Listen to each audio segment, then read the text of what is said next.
TTIP es un acuerdo que está negociándose entre Estados Unidos y la Unión Europea. Oficialmente este acuerdo empezó a negociarse en junio de 2013, pero en realidad la sociedad, la gente, no conocimos de este acuerdo hasta ya bien entrado el 2014, porque durante mucho tiempo sus negociaciones se mantuvieron en el más absoluto secreto. Actualmente ya han pasado la ronda número 11 de negociación, vamos sabiendo más sobre este tratado, pero gran parte de su contenido sigue manteniéndose oculto. El TTIP tampoco viene solo, el TTIP viene acompañado por otro tratado, el CETA, que es el tratado entre la Unión Europea y Canadá, cuya negociación ya ha acabado y está a la espera de firma.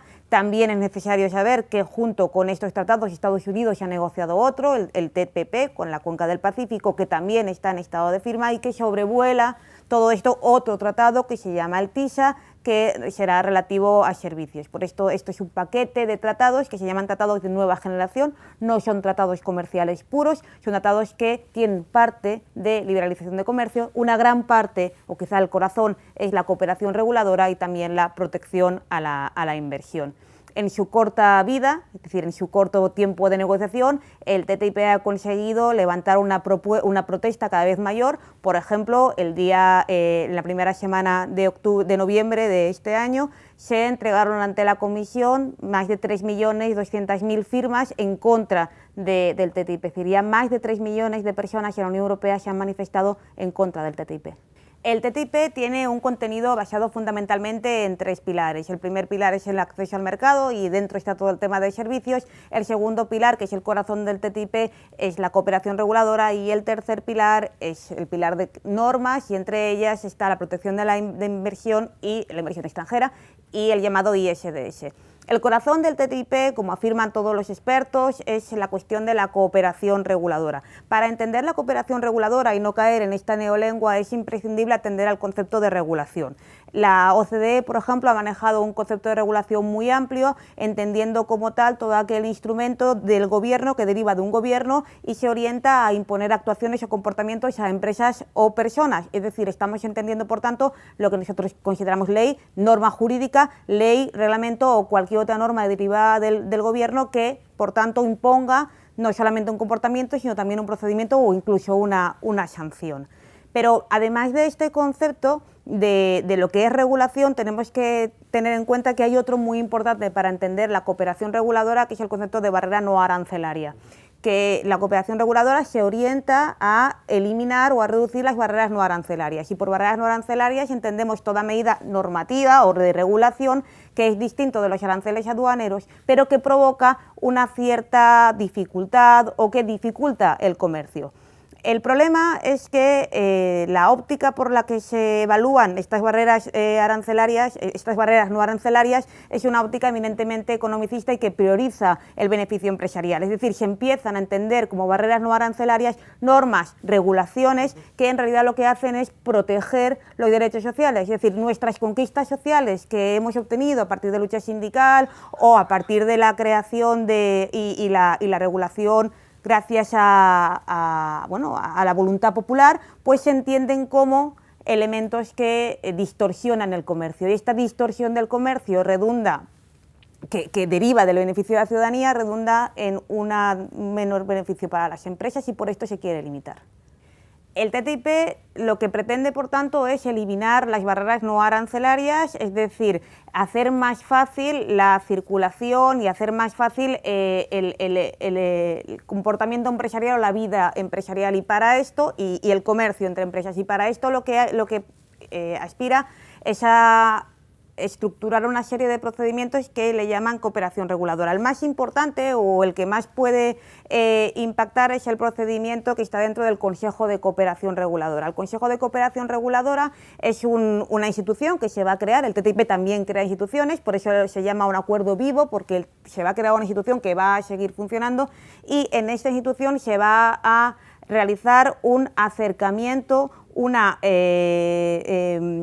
intento de homogeneizar o caminar hacia la homogeneidad de las regulaciones por distintos mecanismos, por el reconocimiento mutuo, por la armonización en muy pocos casos, pero lo cierto, el problema de este Consejo de Cooperación Reguladora es cómo está compuesto. En este Consejo de Cooperación Reguladora está presente la Comisión, está presente el homólogo de la Comisión Europea en Estados Unidos, y también tendrán cabida o se escuchará a los llamados stakeholders, que son fundamentalmente lobbies.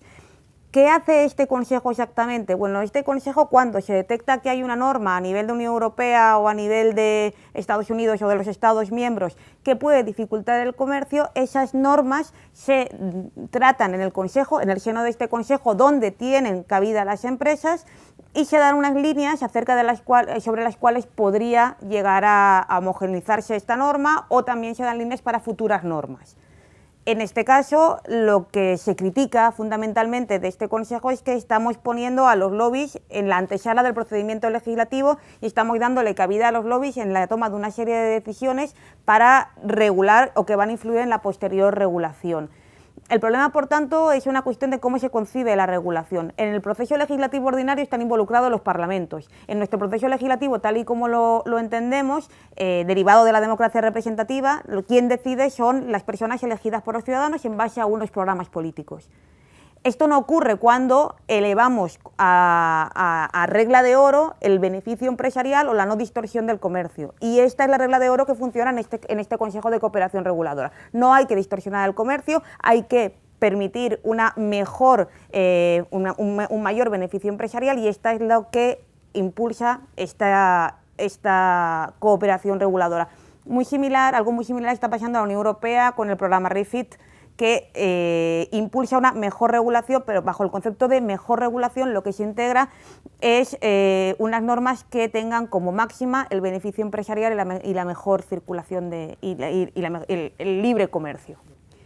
En el TTIP hay un gran componente de protección a la inversión extranjera. Esto no es nuevo. En el mundo existen actualmente más de 2.800 tratados de inversión, bilaterales de inversión, en la Unión Europea más de 1.800 y en la misma España unos 82. Es decir, hay muchísimos tratados bilaterales de inversión. La inversión extranjera actualmente se protege. En estos tratados bilaterales de inversión se regula, por ejemplo, el concepto de expropiación, tanto directa como indirecta, los derechos del inversor extranjero en el Estado, y además se integran estos mecanismos de ISDS que son tan criticados y que ha sido una de las puntas de lanza de la crítica del TTIP. El ISDS es un mecanismo de solución de controversias o divergencias inversor-Estado. Es un mecanismo arbitral. ¿Qué características fundamentales tiene el ISDS? En primer lugar, que anula la intervención del estado de origen del inversor. Es decir, cuando un inversor tiene un problema en un estado relativo a una inversión suya que pierde valor porque el estado en cuestión ha emitido una norma o ha realizado un acto de regulación, un acto de reglamentación, el inversor no va a recibir ayuda de su estado, que es con quien el otro estado ha hecho un tratado, sino que va a poder demandar directamente al estado donde se ha instalado o donde ha realizado su inversión ante un tribunal arbitral. Por tanto, el inversor extranjero tiene un derecho preferente respecto de las empresas nacionales, porque este inversor extranjero puede ir directamente contra el Estado, cosa que no pueden hacer sus empresas nacionales, ante un órgano de arbitraje. No hay en los ISDS tradicionales recurso de apelación. Lo que dice este órgano de arbitraje es el resultado de este arbitraje, que es una sanción económica, es la que se aplica. Tampoco hay transparencia, las sanciones son elevadísimas y además el inversor puede elegir entre demandar al Estado directamente ante este tribunal de arbitraje o incluso demandarlo ante los jueces nacionales y posteriormente ante este tribunal de arbitraje. Si evaluamos el número de casos que se están llevando ante los paneles de arbitraje actualmente, vemos cómo hay un crecimiento fundamentalmente a partir del momento del consenso de Washington en América Latina, pero ya en los años 2000 también norte-norte. Habitualmente los casos de arbitraje eran norte-sur, las empresas del norte contra los países del sur, que era normalmente donde se habían instalado, pero esto está variando. Hay ya muchos casos norte-norte. Evidentemente Estados Unidos, las empresas estadounidenses son las que más casos han elevado demandando a estados ante tribunales, y tenemos casos muy conocidos y sangrantes, como es el caso Philip Morris contra Uruguay, en el que Philip Morris demanda a Uruguay por 2 billones de dólares porque Uruguay aprobó una serie de regulaciones, una serie de normas por las cuales quería aumentar la publicidad, las advertencias de los perjuicios del tabaco en la cajetilla. Philip Morris consideró que esta norma debilitaba su inversión y por tanto demandó a Uruguay. Además, ni siquiera había un tratado bilateral de inversión Estados Unidos-Uruguay, no utilizó su estado de origen, sino que utilizó un tercer estado donde también estaba instalada la empresa. Hay otros muchos casos, por ejemplo, Longpine contra Canadá por el tema del fracking, Vattenfall contra Alemania por el tema de la energía nuclear, Veolia contra Egipto por el tema del salario mínimo, incluso hay uno interno en la Unión Europea, el caso Mikula, relativo a Rumanía y a Suecia. Es decir, hay muchísimos casos ya en los que se demuestra que el ISDS está siendo utilizado por las empresas para demandar a estados porque están tomando decisiones legítimas en favor de los derechos de su ciudadanía. El ISDS empezó a causar muchísimo rechazo porque los casos cada vez eran más conocidos y las campañas actuaron muy bien apuntando al ISDS como el enemigo principal. Y esto provocó incluso un fuerte debate en el Parlamento que hizo casi trastabillar el apoyo del Parlamento hacia el TTIP, sobre todo abriendo un conflicto entre las filas del partido de los socialdemócratas. En ese momento, además, la Comisión, anteriormente la Comisión había lanzado una consulta, una consulta online sobre el TTIP y el ISDS, y mayoritariamente estaba claro que la gran mayoría de contestaciones eran contrarias al ISDS. La actual comisaria, la comisaria Malmström, decidió dar un giro más de maquillaje que real, proponiendo la reforma del ISDS y lanzando una nueva propuesta que se llama ICS, cambiando árbitros por jueces. ¿Cuál es el corazón de esta reforma? En primer lugar, que ya no se llaman árbitros, se llaman jueces. En segundo lugar, que además hay un proceso de apelación y que los nombres son conocidos y que los salarios son conocidos. ¿Esto varía el corazón del sistema? No.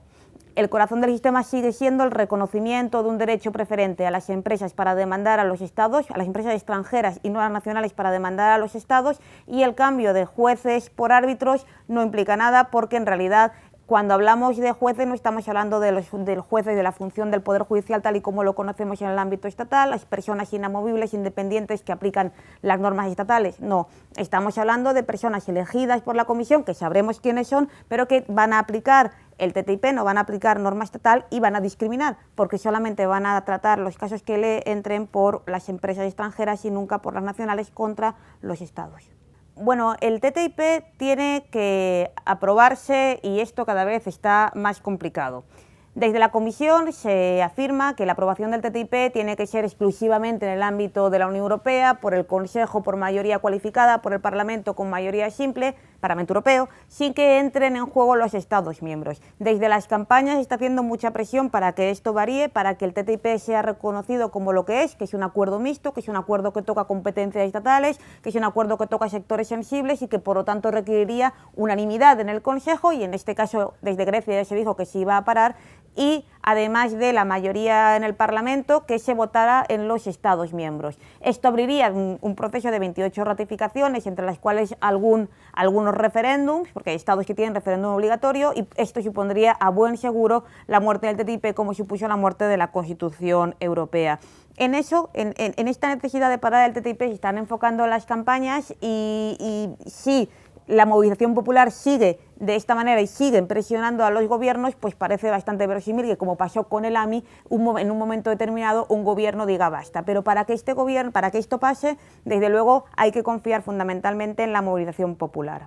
Alrededor del TTIP se está generando una suerte de confluencia, una unidad popular, porque se está identificando un enemigo común. El enemigo común no es Estados Unidos, el enemigo común desde luego son las multinacionales, son el capital financiero transnacionalizado.